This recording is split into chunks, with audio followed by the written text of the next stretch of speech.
yesterday. Yeah. Something like that, you know, around that area. Or let's see another one of those surprise picks from them. Unfortunately, it won't be the Mord. LeBlanc won't be coming out either. That doesn't mean they don't have something else up their sleeve, which we are hoping for. Jace will be taken out. They don't like the poke and blast of Jensen's Jace. So just a few things to make sure the early game is nice and easy. Nothing to be afraid of.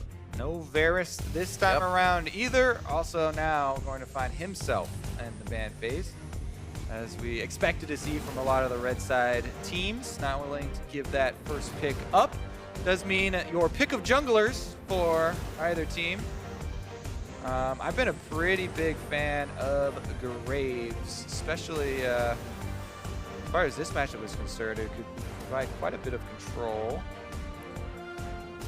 Moon can get that Rengar for himself and be pretty good. FlyQuest always plays well when they can just attack, do whatever they want, when they want, kind of regardless of what's going on, and get one kill and get in and out. Very guerrilla warfare style. Shen's going to be the one, so there is going to be a trade for something here on the top of the list.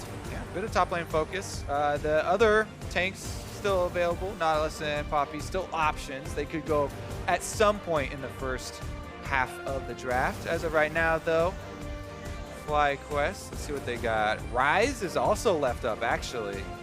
And Rise isn't left up too much versus Jensen. He's quite good at, you know, as much as we talk about, you know, the top lane, the mid lane as well. Yeah. It's a big component of 1-3-1, and they might want to jump on something like that for Jensen. Lemonnation loving that Malzahar. He's going to lock him in. Rengar should go over to Cloud9 here as they look for possibly a Jhin. Not very much in the hands of Sneaky all the time. Yeah, the Malzahar was a huge part of FlyQuest's success previously. I mean, Lemonnation, really early roams, just flash ulting there with Malzahar to try and, you know, get high ahead, and a lot of lane control as well. It's definitely still a flex pick, but we haven't seen it mid in quite some time. So we expect it to go into Lemon's hands once again, especially considering how well he performed on it the first time around. It looks like they are going to do the Rengar for Cloud9, grab Contractz. That one again worked out quite well for him last time. They get the Lulu that FlyQuest banned as well in the previous game. I've been such a huge fan of Lulu after the last round of little mini nerfs that she's been getting. I feel like her power's just been growing and growing and growing. And plus, if you already have a Rengar, like Lulu doesn't just have to protect the AD carry and give, you know, AD carry attack speed with the shields and use all our ults on the AD carry. You can use it super offensively with something like Rengar. You know, if you have an assassin, pairing it with a Lulu with that extra wild growth for your, you know, AoE CC on top of your initiation there with Rengar, it really plays on his strengths and just buffs him up quite a bit. Meanwhile, that Graves that I mentioned is going to be the very clear trade over to Moon. Snag that up before the next round of bans comes in, because you don't want to get pushed below him. I always like seeing Lulu's in game. She's like a attack Janna. Like, you get the shields, you get the heals, or not heals, sorry, you get the shields, you get the slows, but your ultimate doesn't blast people away, it just saves more and knocks them up. Love to play a little more aggressive with that, and Jensen will lock in the Ezreal for Sneaky. Have the power of Jhin for Altec this game. Yeah, attack Janna is also pretty good at killing Malzahar Voidlings. Yeah. The Pix helps out a bit. You get some fairy power killing those Voidlings for lane phase as well. Attack Janna. And he's got, you know, a couple of extra forms of CC to try and get through Malzahar's shield, and then, you know, either polymorph him or knock him up with your ultimate in order to stop Malzahar's channeling. Meanwhile, though, the next two AD carries on the list are the Jhin and the Ezreal. Swapped over for both those guys. So now we turn our eyes towards that Rise that we mentioned as a possible early pick for Jensen. FlyQuest aren't going to let that one roll through to round number 2. They may have been expecting Jensen to jump on that early and then have High go for something like Cassiopeia in answer, but Cloud9 did not really take that bait or take that matchup, and be off the table here. See if he still plays those backline mages. What's it about, Jensen? I'm just kidding. High, looking for that first matchup in their meeting of assassin versus assassin. I still wouldn't put it by High to pull out an assassin anyways in these games. He likes to make a mark on him. Camille will be the final ban here for FlyQuest to keep Impact off that push, and the Nautilus will be a great grab to get away from balls here. A pretty clear Nautilus focus as they follow up with another top lane ban on the Maokai. Red side, this is one of the biggest advantages all the players love to talk about, is your second ban phase into first round pick of second phase. And they've been able to pinch away that Nautilus, leaving balls without the option that we are talking up for him and kind of nudging him towards. Yep. Plus, if you look at the early half of the draft, the bottom half of the map this time around is not going to be that poking snooze fest. The bottom half of the map has a lot of kill pressure for FlyQuest. The Malzahar and Jhin have a lot of ways to lock you down and a lot of damage they can provide. So bottom lane could very well be skirmish territory this time around rather than the poking and Soraka spam. But I know you want to talk about the recent lock-ins there, Riv, there. Word is the word. We got a Swain. I was thinking maybe even, you think back to what Boss has played, maybe even a GP as we've been seeing lately to come in. But it's going to be Swain and the Ori lock-in. So they're actually going to have, I'd say, a little longer fights here on the side of FlyQuest. Yeah, FlyQuest with a pretty robust setup here. Even though they don't have a true tank, Swain gets the heal tank, semi-tank the front line for the team once they do get to team fighting phase. And FlyQuest actually have a pretty strong 5-on-5.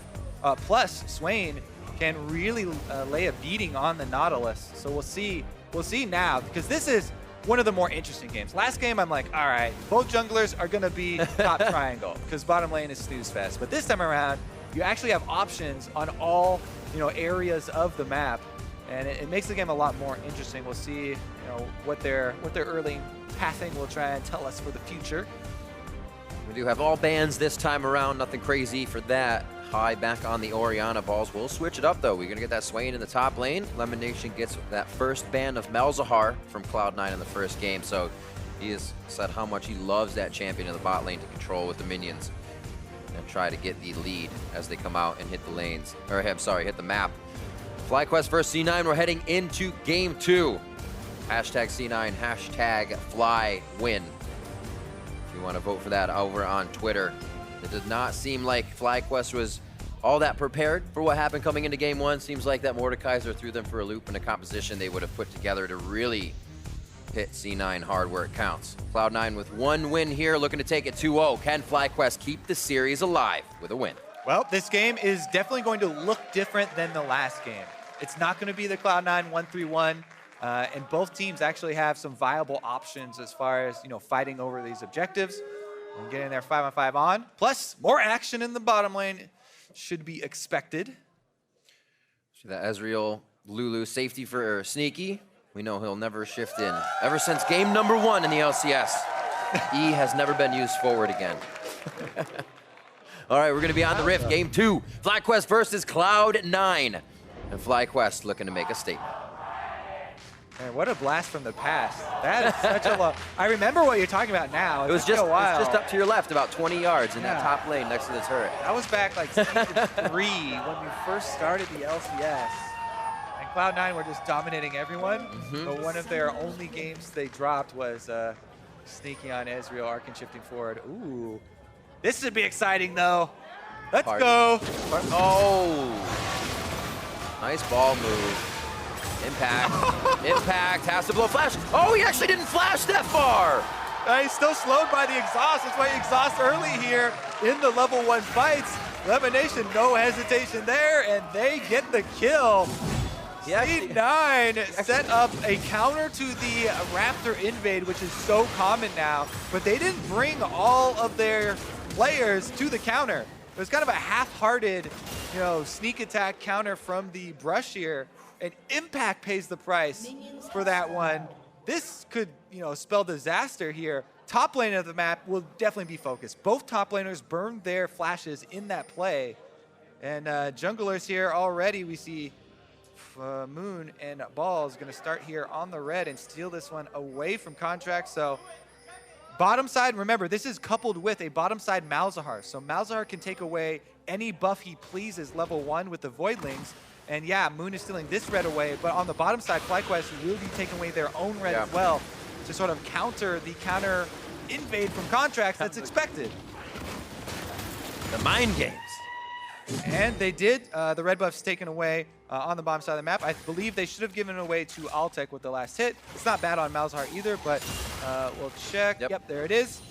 So what you do is you just put your Voidlings down, and they tank, plus DPS down the, well, any buff, whether it's Brambleback or the blue buff. No problem for themselves. And a pretty substantial 3 buff here in the works for FlyQuest, as red buff on Jhin Malzahar lane is going to be a bit more threatening here. Also remember, a nice start from Moon. That first kill went over to him, and he's going to be very happy on his first buy. Yep, starting out with a first blood plus a red steal on the enemy. Moon as well, by the way. Anytime you do start with an invade like that, he's going to cover his weak side, which is the expected counter from Contractz. He's going to not only take away their own red buff for the counter, but also Moon is moving over to take his own Raptors, and then he should go back and defend his blue quadrant right after this. So they're just making it so Contractz, very few options. This Krug camp is his last remaining camp, and he'll have to go hunt for scuttle crabs or lane farm or set up a gank after this, as a lot of the options have been removed from his side. Well, at least the Krugs multiply now. I feel like he's getting more, right? Yeah, now he can feel good about how long the Krugs take, which is something that most junglers just hate at the moment, but he's like, all right, I'll have something to occupy my time until 3.5 minutes. All right, I thought that was going to be highs, but he only went up to ward. It does not look like they will transfer it over. That is obviously Moon's first buff. Let's see what Moon actually does go for after this, because he knows that the next only available objective is going to be scuttles for Contractz. And he is Graves, so he's going to be very confident in going to contest. But he also has the option to try and punish the flashless top lane, as Impact will eventually start pushing here. The Moon wave is moving up, and there is got a glimpse of Contractz on that scuttle we talked about. Red buff just ticking off of Altec, so they weren't able to get too much use out of it. Just a lot of trading between the supports and a few of the AD autos. So they've weathered that storm. See if they can do what they can do here. Not exactly going to kill Altec and Lemonnation, but doing well in CS. Yeah, and Contractz has just decided to wait for his Krug, or for his Gromp respawn. He's just sitting here because bottom looked like he wouldn't be able to pull off a gank, so he walked up into his own jungle, and then now he's meandering through FlyQuest side to get a little vision. Pops a plant, but that's it. See, this is the experience drought that you run into when you get 3-buffed and so heavily counter-jungled like in the opener. And his Gromp finally has respawned, so he finally gets something to do. Meanwhile, Moon is invading him on the opposite side and getting a bunch of vision down, plus chaining more counter-jungling. And that is the sign of a smart team when you keep up your counter-jungling over multiple iterations and don't just let up after the first instance. Right. Does help if you have pushing lanes, and that was actually a opportunity there, as Jensen had control of mid lane, but he's just going to continue to push high under turret.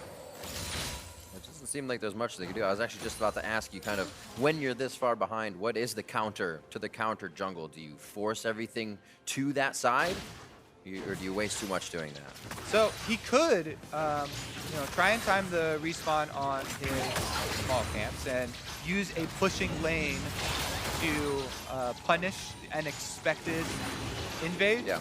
However, that's pretty risky, and your time investment could be wasted there, as you don't have a lot of vision, defensive vision at this point to work with either, alerting you. Meanwhile, it also does take pressure off of whichever winning lane has to come over and help you with that, so there are risks and rewards. Jensen gives him the full combo, as high as well, spends his ultimate. Back and forth. I think they both knew they wouldn't kill each other. They just kind of want to use the ults. And that, whenever you see that, you expect junglers to smell the blood. These are low health mid laners.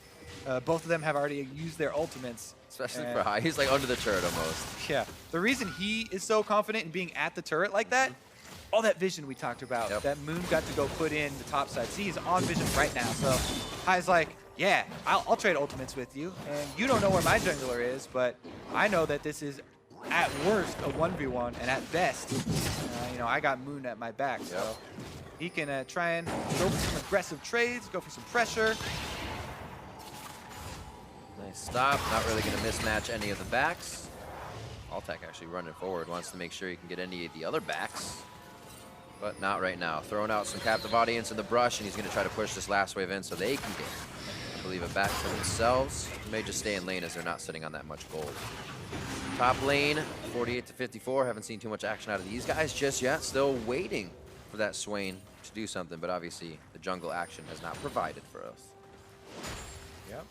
So much focused on the counter jungling and keeping down Contractz gold and experience. It really does delay the worry of the first Rengar ultimate, first Rengar game. So it allows them to play more aggressively. They're even going for a blue invade here with the bottom lane pushed up. High's coming over, but there's no smite from FlyQuest, so what? He flashes back out, and now he's offensive. Whoa! Got a flash. Use a flash, blow flash. Also got the exhaust out of Lemonnation. So it worked out a little bit. Yeah, so that was an invade on the blue buff without their jungler coming. Moon was farming during that time, but because bottom lane was pushed up and mid lane had the opportunity to rotate, they decided to just go for a laner invade on the blue, which did cause Contractz to use his smite, so ooh. The minions felt that one, Riv! Just farming. Honestly, yeah, he's whoopsie. He's just clearing out that wave, though. I mean, he wants to get his recall off. He just got chunked out, so it's not the most terrible thing to just use your ultimate on a minion wave. Yeah, you'd love to get harassment with it as well, but it's not terrible there. Playing in front of the wave, Sneaky and Smoothie feel like they have that upper hand. 6 for Sneaky. No return from the curtain call just yet. I think that would be actually pretty good for them before they get wild growth in this lane if they're able to make something work with Moon off of that ultimate. He is on top side, unfortunately. Blue buff is there to be defended.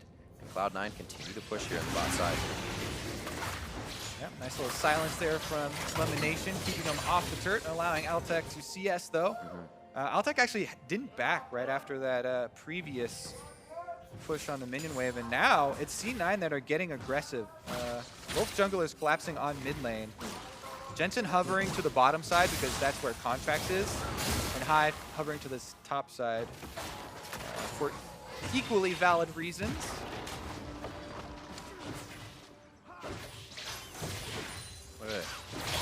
Such a difference from the first game and all the pressure they put to that Camille top priority pick for impact. Just goes to show you how much the games could switch from first to second now that we have tanks in this. Things slow down much, much more, especially Contractz being behind, not able to activate that Rengar as early. Yeah, he does have his ultimate available now, though, and they've got a lot of vision on bottom side. Plus, the C9 bottom lane has been pushing really heavily, and that's starting to wear this turret down into range of first turret gold being a really viable option. They could bring down a Rengar ultimate combined with, teleport from impact, Jensen pushing his lane and trying to roam. So this bottom lane is being prepped for an explosion here. They might want to have Sneaky purchase first and go back to purchase first because Altec just got off a recall timing, but they could do it without that. As of right now, Contract's top side, so probably won't be the case. Ooh, High gets the minions and harassment in this one. See, low cooldown, doesn't matter. Just keep spamming it for the lane pressure. You want to push minions. You also want to take chunks out of your enemy. You don't always need it to result in, setting up a gank or finding a kill. It's all about slow, methodical pressure. Pressure towards the bot side right now. Moon's got enough to actually do quite a dive and have the team get out in safety. I also really like how High is leaning towards bottom side right now. So he's not only running away from Rengar, but he's also leaning towards supporting any sort of bottom side move. And FlyQuest are actually stepping up quite a bit as far as their coordination now. Before we saw a little bit of disconnect. The Cloud Drake on the board here, if they can figure out where Contractz is at the moment. They'll be stepping over a ward that Moon placed just in a second, so they may actually decide to go for this, knowing that C9 is backing in the bot lane. Ooh, converging around mid. Some control wards for Cloud9, as well as FlyQuest. FlyQuest going to head down to that Dragonair you're talking about. There's so many pings as they just lost vision in this area. And because of the control wards from FlyQuest, So Cloud9 really don't have any idea. Oh. There he goes. Then he drops his on the top side. They split the map. They could try and pincer them on the turret here. Here comes Contractz. It's actually going to be sneaky as well. They can come up the river if they decide to go down. True shot barrage passing through just high. Contractz, you need to back off now. Nice movement there by high to keep the ball over towards Contractz. I like Jensen's little cheeky pickup on the Voidling. If the Voidling doesn't get to auto-attack anything, it won't spawn more Voidlings. Right. So he just picks that one up and hold it for a while to limit the Scourge. 110 to 98 between the tanks. No teleports from them either. They've really had an on an island type of game. Not something we see too often now from our guys on the top side. So the factor that they can provide in the fights is still unknown. Yeah, and the fact that we also saw Rengar ultimate used in that little mid lane bit of non-action means that bottom lane, you know, has a bit of breathing room. They don't have to worry about that right now, but again, keep in mind what the next premier objective on the map is, and your first turret gold is a substantial one because bottom side is so weak. If you win a fight down there, not only do you get your first turret gold and whatever kills you can come up with, but also you could transition into the Drake afterwards. So would be worth, even if you do have to give up your top side power. Little hover here by Contractz as he takes down Scuttle on the bottom side of the map. They have encroached their wards just deep enough to have them behind red. It will catch high on his rotation down as he leaves lane from Jensen. It looks like they may actually try to activate that. Yeah, Contractz on the Rengar. Heading down to bottom side once again, filling in that red quadrant of the jungle with wards. And he's deciding between mid and bottom at the moment. A little bit of peekaboo going on. Yeah. FlyQuest actually see Jensen. They didn't see Contractz sneak in. Oh! Get the flash out of Jensen. That is going to be a big cooldown. High usage offensively, though. You can't forget about offensively blown flashes, even though you're a team that made the move. Oh, bottom, here it is! What we've been waiting for! Nautilus is in. Depth charge isn't far enough now. Impact still has a way to go. True shot barrage, one last attack. It's going to be going over to Smoothie to start things off for them. They follow up. There's the kill for Sneaky, and Contractz just stays alive as Impact takes aggro. The exact play we set up, Contractz and Cloud9 bring to fruition. They set up with vision. They had the teleport ready. They talked to Impact. Really nice empowered bola from Contractz as well. If he misses that, then Altec could actually back off. And yeah, they'd still probably lose turret, but really good accuracy there with the bola. And he's done this a couple times where he secures a kill with it. Really backs off, out of tower range, hits the bola. It is on a snared target, so it's a lot easier than regular mobility Jhin, but still, credit where credit is due. Those can be missed as well. Found a little interesting. Altec and Lemonnation were up so far, knowing Impact wasn't in lane. That never grasp or never move is going to be what Balls uses to stop Impact. So, hey guys, that teleport can come in. You might not want to get past the forward brush. Yeah, and now Impact right back up the top side. So they didn't even have to give away top side for that play. Instead of chaining into Drake, they wanted to defend the turret and keep turrets rolling. They rotate everybody else up here as the duo lane is coming to now. Pressure here, but FlyQuest do have the answer already in place, calling jungler as well as support over. And Altec actually not deciding to stick around at this turret. They do have a lot of vision on C9. They see most of the C9 members. Yeah, there we go. They make the call to have him actually push the turret once they see all 5 of Cloud9. That does mean they have to play really safe on the weak side up here, though. Pass through a minion wave in mid, so actually won't do too much clearing that minion wave in the bot. Already got cleared out by the turret. Minion clear once again from high. And they cannot get enough to stop these turrets from going down. Number 2 here in favor of C9. Straight forward goes Impact. Very nice ultimate coming out of him to pop up 3. And there may be an engage. Ball sits on the front line trying to heal but also deal. And nobody goes down on that. Yeah, Cloud9 though, they do push through and get an extra turret. Altec should be able to clean up bottom though.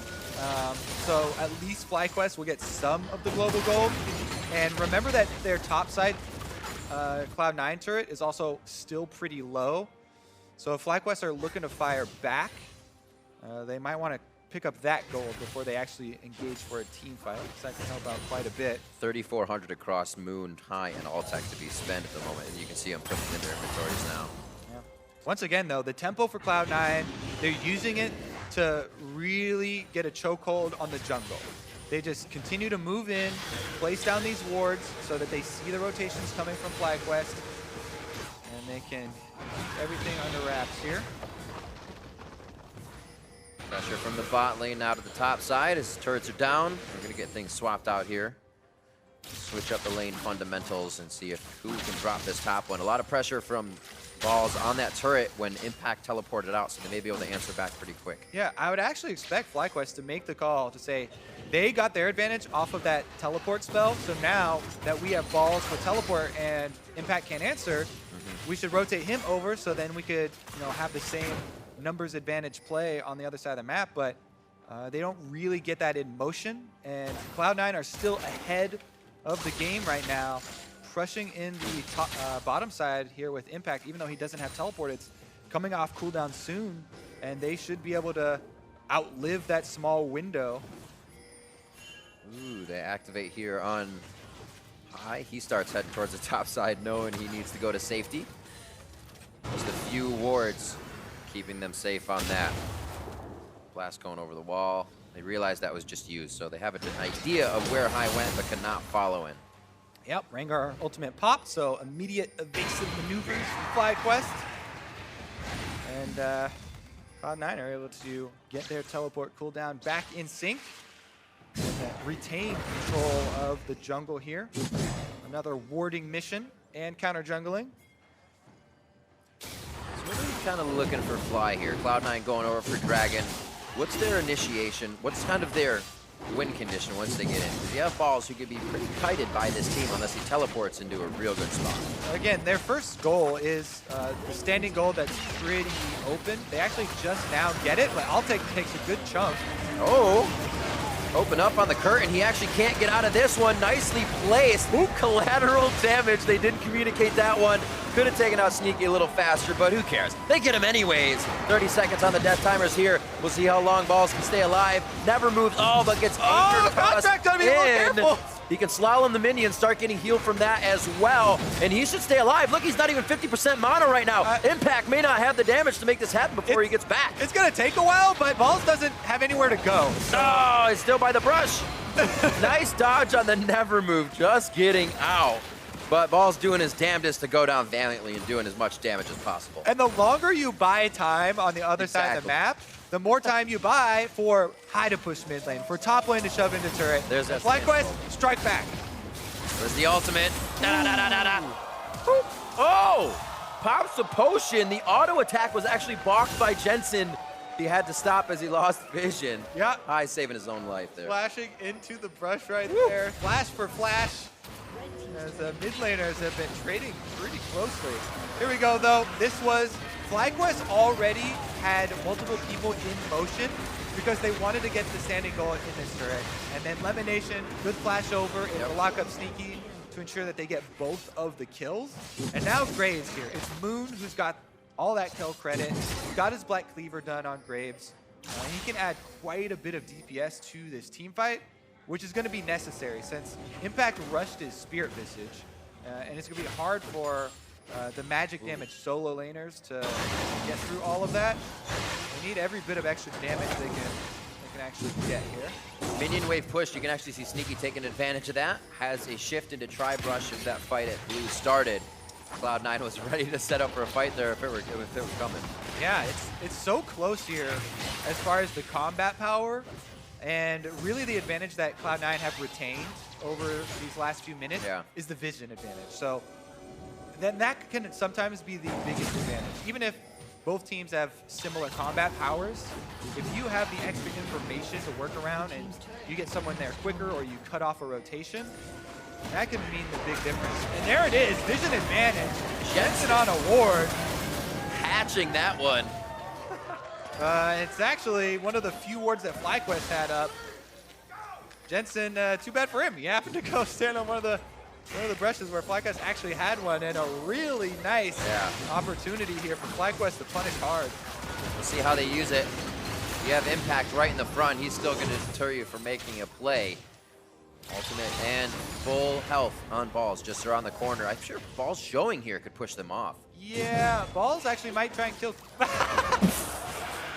He walks all the way up to him and just... Wait, Balls didn't even... All right, well, let's look at this turret, actually. So there's the ultimate from Contractz. Obviously, Balls is going to have that vision since he was closest. And the work they're going to try to do on this one, it looks like it's just a pressure on the turret. Interesting. Yeah, it was a little interesting. It's just always a little awkward when you let the melee champion walk all the way right next to you and get the first auto, even though he didn't have it. Like Contractz just auto A moving into the bush and just, oh, hello.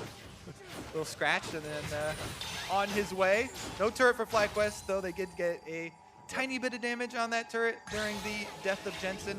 It's mostly just the gold that went over, so still. Game very close here, and it is going to be about that setup for the fight. Now, is Impact going to get one of his legendary flanks on the Nautilus, right?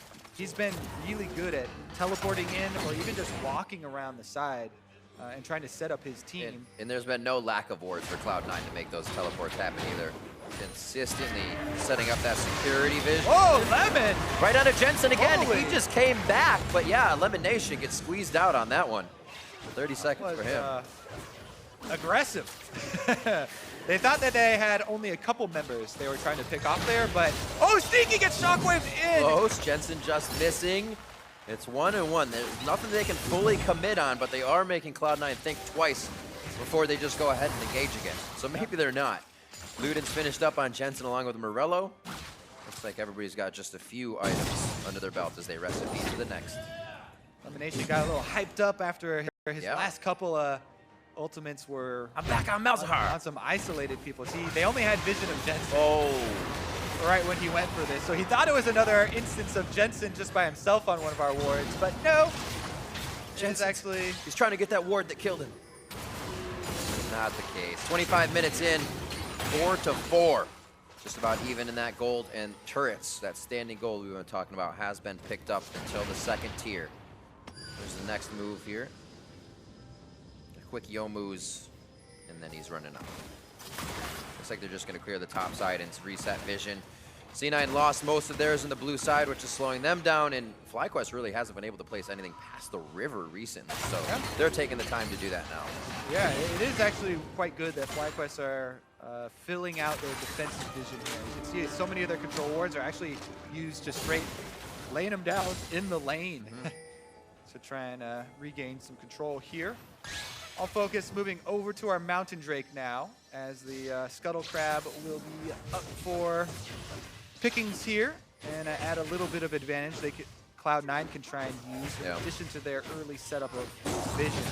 Because FlyQuest aren't even moving over towards the vision, I don't think they want to contest it, and they'd rather just push the wave out.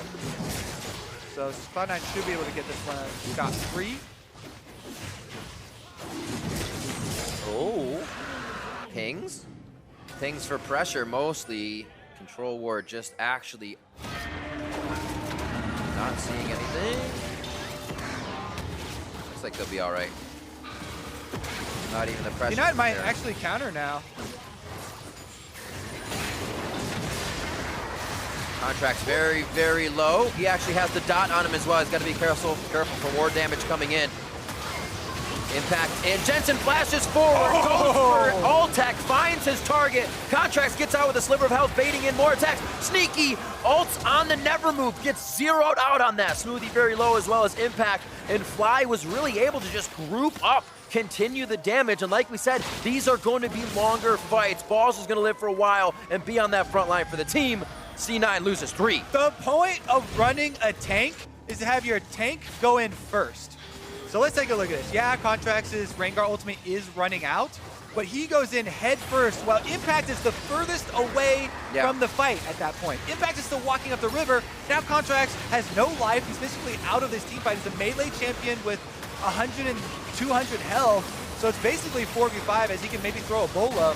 Regardless, now it's a Baron initiation. And it does not look good for Fly right now. Contractz picks up balls, takes him down. Oh my! And now actually the kill coming in. Nice flash by Moon. They keep him alive. High trying to get it. Moon's in the right. He fires the ult backwards for what would have been a true grid over the wall. Gets the smite. They get out with Baron. And that was close. Ah, I understood that chance. It was Moon for the smite. And while he did get the Baron, that we didn't see the setup for that call, but that was a little bit of a risky call for Cloud9. They are able, or for FlyQuest, they are able to eventually get it, but Contractz gets in here, trying to redeem himself, gets one kill, boom, and then goes in as Baron is so low.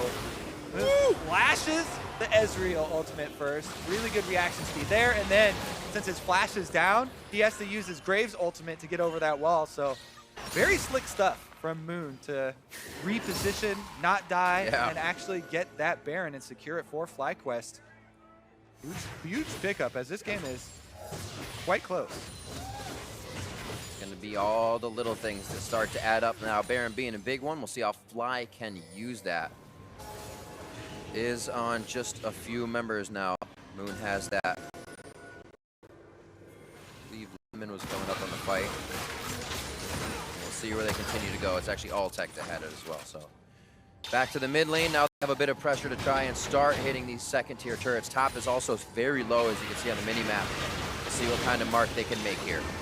Exactly. We always talk about how high makes a lot of these high risk and high reward moves. A lot of those Barons have resulted in FlyQuest all dying inside that pit, and sometimes them not getting it. But this, we get to see the reward half of it. This is why they go for those plays sometimes, and why they go for, why they take that risk. Now they've got a Baron, and they can continue to siege here. Balls is getting chunked low, but he's Swain. Try and heal up on the next wave. Impact not having too much trouble. Glacial Shroud, his next item as well. A little bit of cooldown there for himself. Keep throwing out the anchor tosses, but you see him taking hardly any damage there on the front line of the turret. Fly is starting to think twice, even with this Baroned up squad. They can't really use any of these guys to split push without taking a fight from Cloud9. Whew. It's gonna come back to Cloud9 regaining control of the mid lane here. Look at the wards, and the pinks are coming down for a teleport, but I don't even know if you want to teleport flank on a Swain. Oh, he's gonna. Try. Jhin bullets are missing. Balls on the right, flying in. Sneaky's gonna be able to arcane shift away and stop that in his tracks. Red buff and the home guard shut down. When the combat power is this close, flanks are actually quite risky for your person that's coming from the side. And especially as balls, you know, the never move is actually not the easiest CC to land. So FlyQuest, they do get him into the fight, but it's going to be the big minion wave they move over to try and capitalize on. Cloud9 activating immediately with Scatter the Weak. They're on to Impact.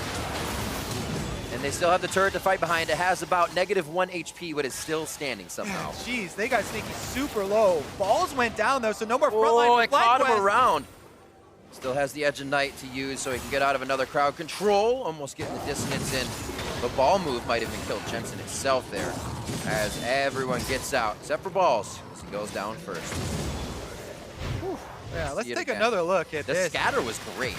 Yeah, all right, so big stun here from Jensen. That's why they started off. Yeah. That's why Sneaky goes forward here into the shockwave, almost gets comboed there just by high. And then the wild growth is used on him there off screen, but in the front of the screen, C9 are able to take down Balls in the front line of FlyQuest. But again, that's only one kill handed over. The gold difference you can see there, Baron power play of -495 for FlyQuest. They weren't able to get nothing done with that last Baron. Here we go though, as they're first to set up the vision for this dragon fight. And vision is king when everything depends on how you play out your team fight. A little bit of setup can go a long way. Getting your tank there should be #1 on the list for C9. need to have Impact going before Contractz. Yep. If Fly can actually get a fight. There he goes! Oh, if C9 can get a fight here, they'll be stopping Fly very nicely. The turret's all behind Cloud9, about 600 or less HP. So this would be a huge fight now, resulting in Cloud9's favor. Balls is going to be next. That True Shot Barrage hitting nicely through 2 members of the team. And a double kill coming in for Jensen. That's High and Lemonnation down with Balls as well. Impact should be able to... Oh, wow! Stand still. Yeah. Don't move. A little bit closer than it needs to be. But again, this team fight is exactly what you want to do. Have your tank initiate, Impact goes in first. Then what C9 actually did is wait out the duration of the Swain ultimate. Yep. It's a long cooldown on re-triggering the Swain ultimate. So as soon as Balls took off the Swain ultimate, because you know the mana cost goes up and you don't want to leave it on, right when he takes it off, they go for engage number 2 and they re-engage with Contractz. So here's engage number 1. Impact gets it started off, they get the Swain ultimate out, you can see it looks like nothing's happening, but that Swain ultimate triggering, now it's gone, boom, they go for the re-engage, and Lemonnation is dead. Plus, since Balls doesn't have ultimate for a while, there's no real front line, and they just steamroll on through. I did a good job of keeping his eyes on the back line and getting a big shockwave, but so much of the team had already died, it does not end up mattering. Altec was not able to snipe anybody as Impact still big beefy tank on the front line. You kind of see how quickly they go for Lemonnation. Balls is on Swain, and he can do a lot of damage, but that's over time. He's not just going to run in and burst everybody and make you change your name or your mind about the fight. So that's Change again. your name to ow, Swain hurts. Yeah. They take out Lemonnation without thinking twice. A lot of the crowd control for Fly is down, and C9 just run amok in the fight. 4-2-2 for Jensen in the mid lane. Majority of kills on him, and Sneaky's been picking up a few as well. Muramana finished up for him quite some time ago, and they have just been happy to get the scat of the week out from the back, have Sneak continue to throw down the True Shot barrages, which we see are cutting Fly down as well. Yeah, and FlyQuest are trying to get their top wave pushing again. They actually have High up on top side, so they're 100% going to give up this turret and allow Cloud9 to grab it. Maybe a little bit of a fight there, but not quite enough. They're not going to commit to anything until High arrives because they need one of those big shockwaves for him if they have any hope of winning one of these team fights. Cloud9 feeling very comfortable now as they could retreat and clear out some vision.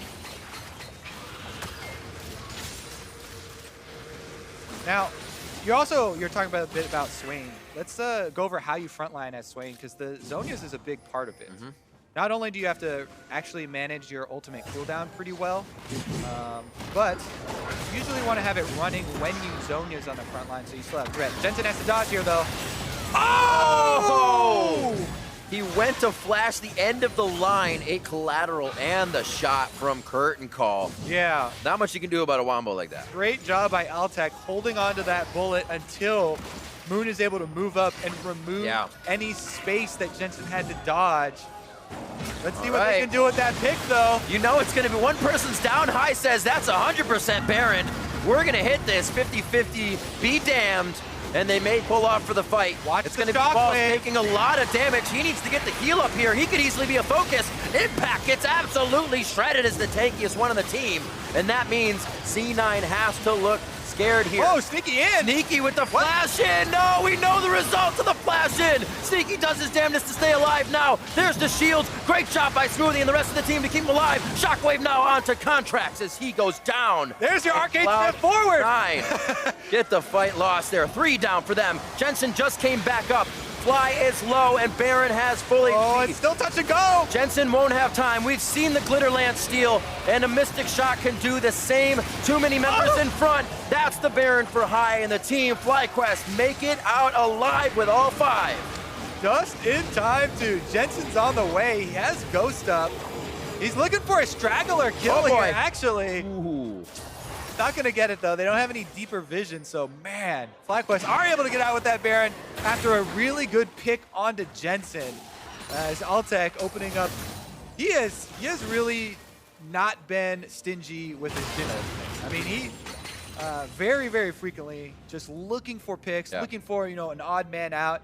And even if FlyQuest don't have complete vision and they don't know for sure that it's a pick, they've been going all in on it. They've been throwing cooldowns at it. And it really pays off here. Now, hopefully for FlyQuest, they can make this Baron power play positive and actually get something out of it. They should be able to, as the outer turrets have been weakened pretty substantially. But the wave clear from Cloud9 is definitely not anything to laugh at, as they are pushing FlyQuest back once again. Side wave management is just not there for FlyQuest. They can't really afford to split up, I guess. I would still send balls over, you know, just to get one at least side wave pushing.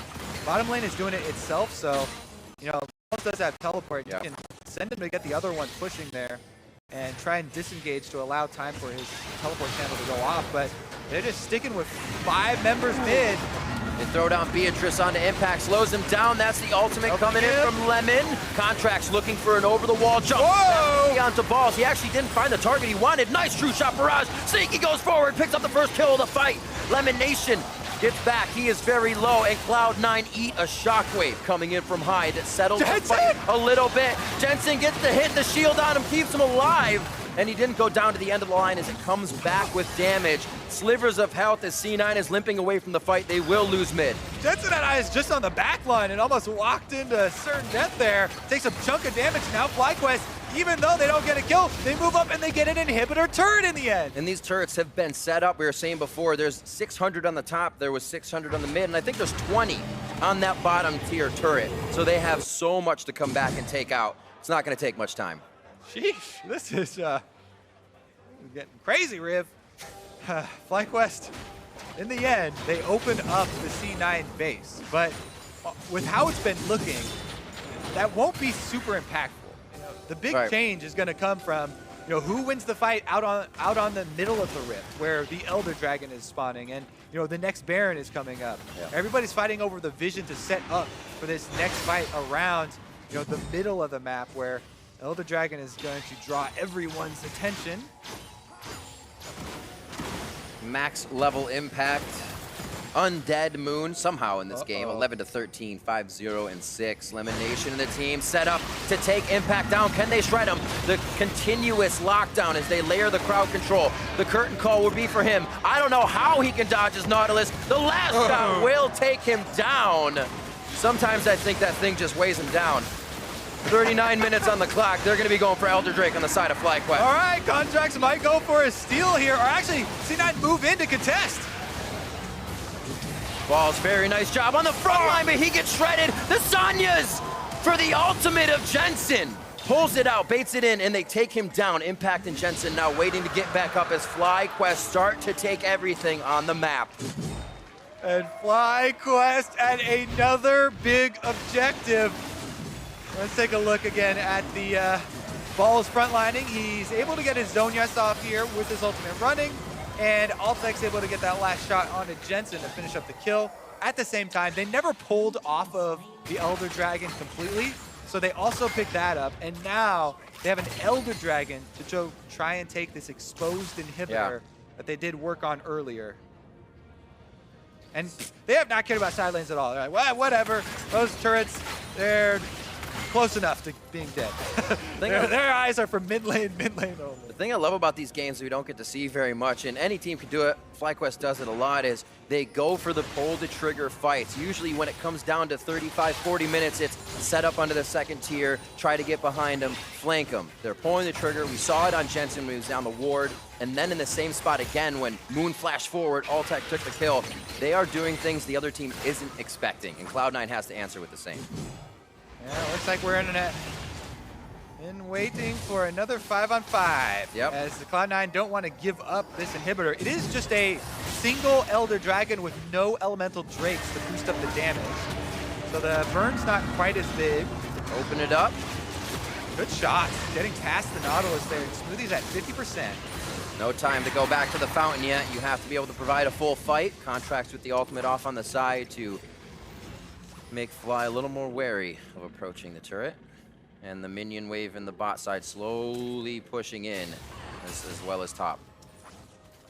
The Dragon still ticking for a little bit longer.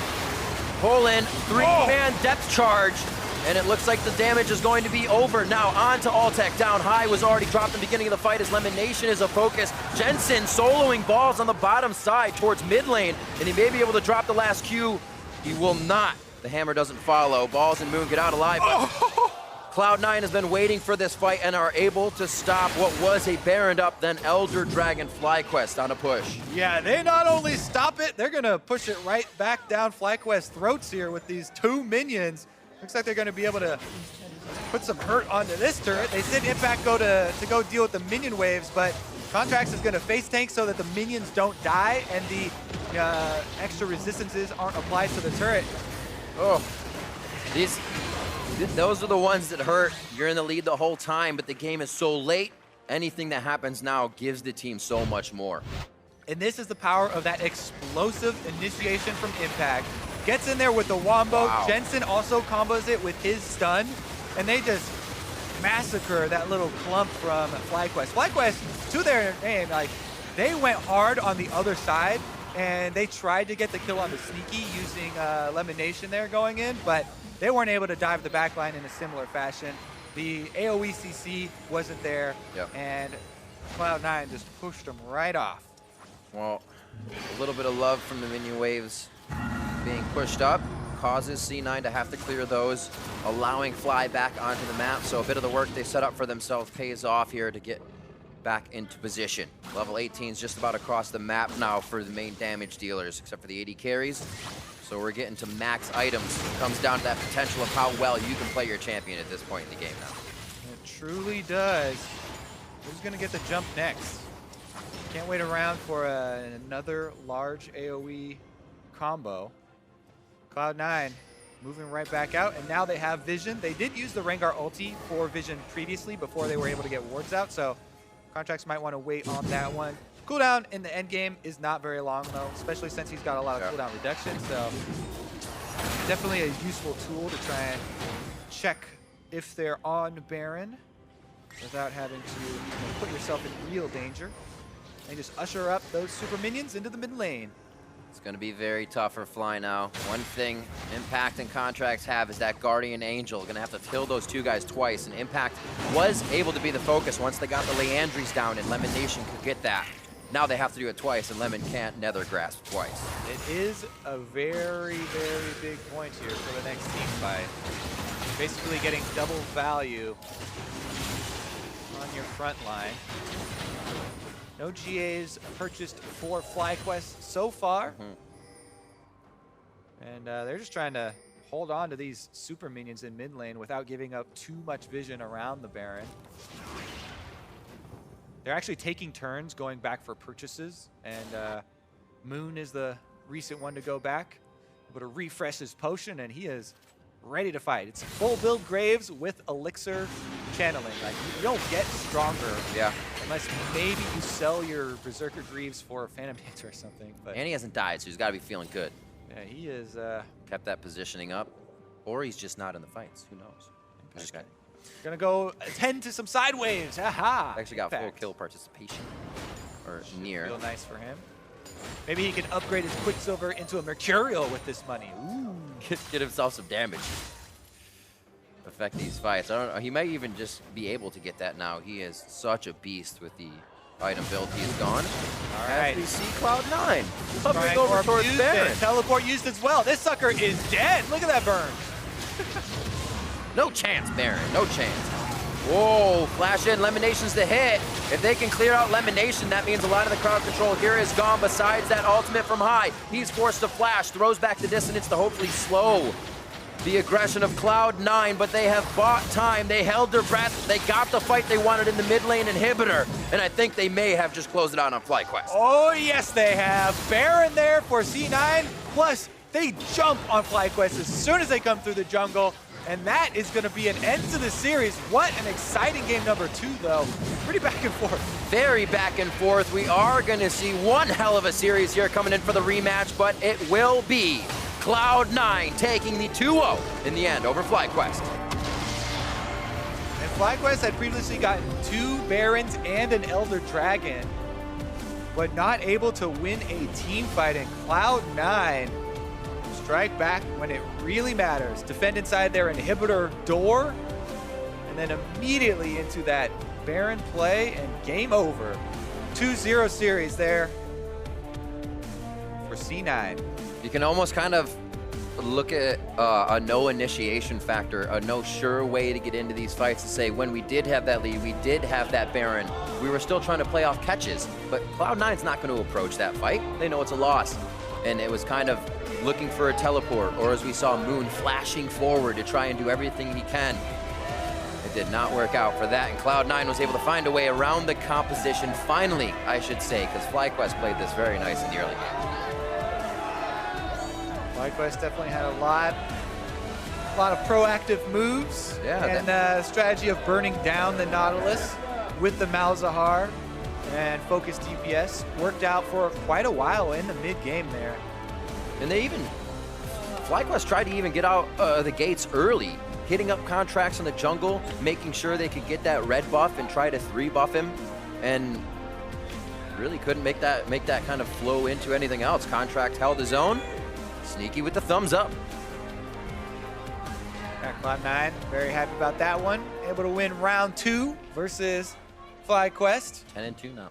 And they said, Sneaky himself was like, yeah, you know, sometimes you need a loss to really re-motivate a team. Absolutely. Actually, Bjergsen just said today, we saw mistakes in our wins, and it's actually good to be able to find weaknesses in those. So we're going to bring up the replay of that final fight here, 45-40, into what was quite a long game here in a C9 4-0. And actually the first time they really could get to the Baron by themselves. Yeah, so not only was this the Baron burn down before FlyQuest can react, but also really important was Impact's teleport in with those, you know, home guard speed. So they got these kills also. Yeah. So not only did they have the Baron to easily be able to end out the game, but chase down all of these kills. And that's why it ended so abruptly after fighting so heavily for so long over those picks. And you know, as many picks as Altec got and Lemonnation got, you know, with the Malzahar ultimate and with the Jhin ultimate, you know, finding Jensen on wards, finding straggling members, they still not able to win the team fight, pushing up in towards the inhibitor. It seems to be, obviously, FlyQuest and from pretty much the top of the pack to the middle, and obviously the bottom as they are at the top of the rankings, these strategies continue to work. They can get under the skin. But when you have somebody like Cloud9 who can say, we saw that, let's organize around it, and we'll just not let that happen anymore. Because that was basically the strategy. Jensen, don't stand on wards. Don't go out alone. And they stayed in their base until Baron wore off. An Elder Drake wore off from FlyQuest as well. High makes those calls so the team can get the wins. And Cloud9, Jensen, those guys know what those calls are. And they were able to stave them off. So for more on their weekend of wins, I should say, let's sound it down to Ezreal and Cloud9 support.